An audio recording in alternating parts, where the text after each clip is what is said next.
Chapter 9, The Handshake. The Broker. Silas arrived at Dock 4, Pier 7, precisely at 800 hours.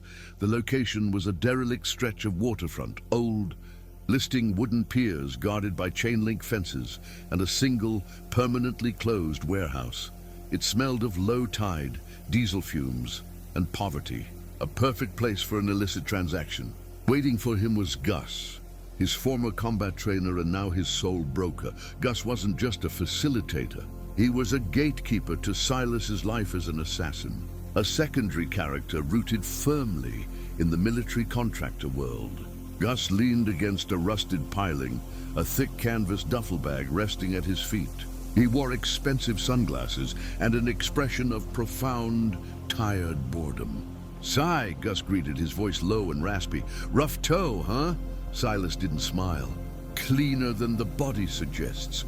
Your client paid for balance, not subtlety." Gus chuckled, a dry, unpleasant sound. "The client is very satisfied. Thorne's firm is already in freefall. People are calling it a heart attack, probably triggered by the crash. A messy end for a messier man." He nudged the duffel bag with the toe of his boot.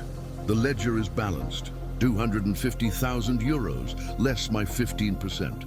All clean bills, ready for your various offshore savings accounts." Silas didn't rush to take the bag. He focused on Gus's eyes, searching for the unstated truth. "Who was the client, Gus?" "You know the drill, sigh. I don't know, you don't ask." Gus sighed, rubbing his temple. "But let's just say the people who ordered the hit are very interested in what happens to Bayfront Salvage now that Thorne is out of the way. And they're very interested in you." The warning. Silas finally bent to pick up the bag. The weight was significant, solidifying the reality of the money and the blood it represented. "Interested in me how?" Silas asked, the tugboat mate's caution replacing the assassin's confidence. Gus pushed off the piling, leaning in closer. "You're too good, see? Too clean, too disciplined. Most of my freelancers are hotheads who burn out in 6 months. You disappear for 28 days and come back a ghost. The people who ordered Thorne's death aren't a clean organization, mate. They're heavy lifters. And they don't like loose ends or freelancers with moral codes."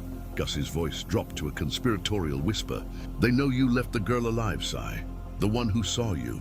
They'll cover it up, of course, paint it as trauma. But they took note of your hesitation. They see a vulnerability. Your code is a weakness to them." Silas felt a prickle of cold awareness that had nothing to do with the morning chill. He had broken protocol for the child, and now the organization was watching. His need for personal justice was becoming a liability to his professional life. "Next time, mate," Gus finished, his voice returning to its normal rasp, "make the decisions faster. And for God's sake, keep that tugboat cover intact. It's the only reason you're still breathing." Gus turned and walked away, disappearing into the shadows of the warehouse.